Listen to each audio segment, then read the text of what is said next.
दोस्तों नमस्कार। आज के इस वीडियो में हम बात करने वाले हैं एनईआर रेलवे यानी कि पूर्वोत्तर रेलवे के एक नोटिफिकेशन के बारे में। जी हाँ, पूर्वोत्तर रेलवे द्वारा एक अधिसूचना जारी की गई है जिसमें विद्युत विभाग में सपोला लेवल 2 ग्रेड पे 1900 के 25% एलडीसी प्रमोशन कोटे के लिए रिक्त पद भरने के संबंध में ये अधिसूचना है। ये अधिसूचना 25 जुलाई 2024 को जारी की गई थी, जिसमें बताया गया था कि लोको पायलट लेवल 2 के 25% एलडीसी विभाग से ये जो है पदों को भरना है। और यह अधिसूचना लखनऊ मंडल के डीजल इलेक्ट्रिकल लोको शेड में कार्यरत जो स्थायी कर्मचारी है उनके लिए है।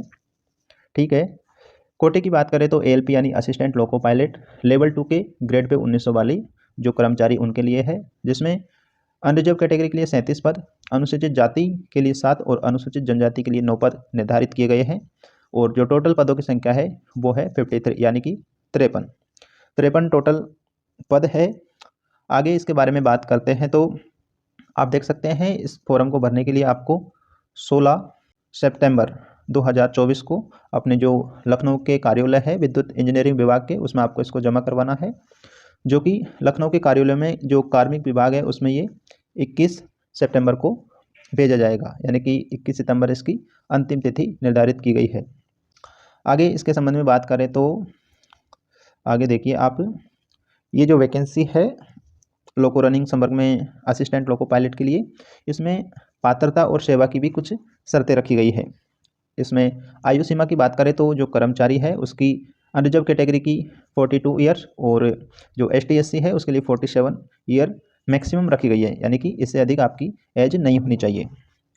क्वालिफिकेशन यानी कि शैक्षणिक योग्यता की बात करें तो डीजल और इलेक्ट्रिक लोको शेड में टेक्नीशियन ग्रेड 3 का कर्मचारी होना चाहिए और 3 वर्ष की वो है जो रेलवे में सेवा दे चुका हो। साथ में उसके पास ये जो नीचे ट्रेड दी गई है यानी कि आईटीआई में fitter, electrician, instrument mechanic, radio, NTV और भी जो भी इसमें दे रखी है सभी में से आपके पास कोई एक होना आवश्यक है।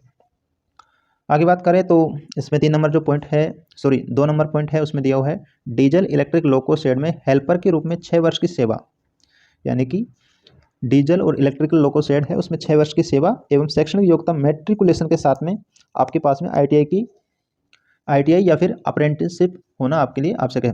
Fitter, electrician, instrument mechanic, millwright mechanic और जो भी है इसमें आपको दी गई है, जैसे वायरमैन है, ट्रैक्टर मैकेनिक है, आर्मेचर है, जो भी।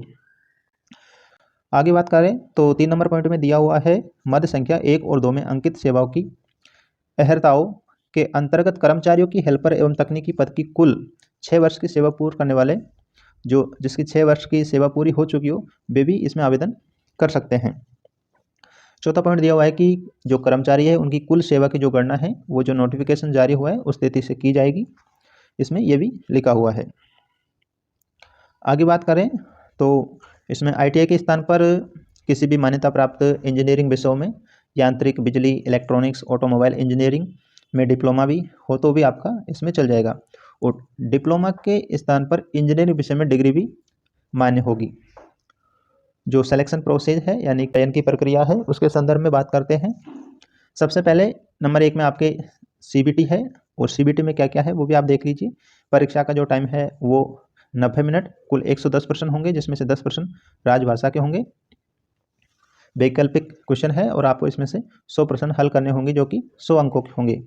सीबीटी परीक्षा में सभी प्रश्न वस्तुनिष्ठ एवं बहुविकल्पी होंगे और गलत उत्तर के लिए 1/3 की नेगेटिव मार्किंग होगी। ठीक है, आगे बात करते हैं। पात्रता सूची जारी किए जाने के उपरांत आरक्षित वर्ग के कर्मचारियों को नियम के अनुसार प्री सिलेक्शन कोचिंग हेतु भेजा जाएगा। वहाँ पर आपको इससे रिलेटेड जो भी जानकारी है जो एएलपी से रिलेटेड वो आपको इसमें दी जाएगी। सीबीटी परीक्षा जैसे ही आपकी उत्तीर्ण होती है तो आपको साइको टेस्ट उत्तीर्ण करना होगा, तो उसके लिए साइको टेस्ट होगा आपका। उसके बाद सीबीटी और साइको टेस्ट जिनका उत्तीर्ण हो जाएगा उनको मेडिकल चेकअप के लिए भेजा जाएगा, और रेलवे के लिए A1 जो मेडिकल है स्टैंडर्ड है वो मान्य होगा। इसमें आपको जो आपका मेडिकल है, यदि आपका मेडिकल क्लियर हो जाता है तो आपको प्रारंभिक प्रशिक्षण कोर्स में उत्तीर्ण हो जाने पर ही कर्मचारियों को लोको पायलट यानी कि सहायक लोको पायलट के पद पर स्थापित है तो आप पात्र हो जाएंगे। ठीक है। सीबीटी प्रणाली एवं साइको टेस्ट में किसी भी कारण से अनुपस्थित रहने वाले कर्मचारियों के लिए कोई भी पूरक परीक्षा का आयोजन नहीं होगा। परीक्षा का जो पाठ्यक्रम है और आवेदन है वो नीचे दिया गया है, वो भी हम आपको बता देंगे। ठीक है। तो आपके पास एक अच्छा विकल्प है, जो भी कर्मचारी है लखनऊ के जो डिवीज़न में जो आते हैं उनके लिए, तो आप इस आवेदन को कर सकते हैं। आगे नीचे बात करते हैं, इसमें जो है आपका NER पूर्वोत्तर रेलवे, उसका जो आवेदन है, यानी कि जो आवेदन करने के लिए जो फॉर्म है वो यहाँ पर दिया गया है। इसमें आपको कुछ बेसिक डिटेल भरनी है, जिसमें आपको अपना नाम, अपने पिताजी का नाम, अपनी एम्प्लॉय ID, HRMS ID, साथ में आपका पद और कार्यस्थल, मोबाइल नंबर, मेल विभाग, डेट ऑफ बर्थ, आपका पे ग्रेड और आपकी जो कैटेगरी है वो भी इसमें आपको मेंशन करनी है। यहाँ पर आपको अपनी फ़ोटो लगानी है और यहाँ पर आपको अपने सिग्नेचर करने हैं। और जो आपके एग्ज़ाम में आएगा, जो सिलेबस है वो यहाँ पर दिया हुआ है। ये आपका सिलेबस है, जैसे basic knowledge of working of diesel electrical locomotive, तो ये आपके आने वाला है। Official language, policy and rule, ये आपके आने वाला है। कुछ इंग्लिश का पार्ट भी है, और जो भी है मतलब जो आपके डीजल और इलेक्ट्रिकल लोकोमोटिव है उससे रिलेटेड ही आपको इसमें क्वेश्चन पूछे जाएंगे। तो यहाँ पर ये आपका सिलेबस भी दिया हुआ है। तो आप जाइए, आवेदन को भरिए, क्योंकि ये आपके लिए एक अच्छा मौका है। जानकारी अच्छी लगी हो तो प्लीज़ वीडियो को लाइक करके चैनल को सब्सक्राइब कीजिए। Thank you.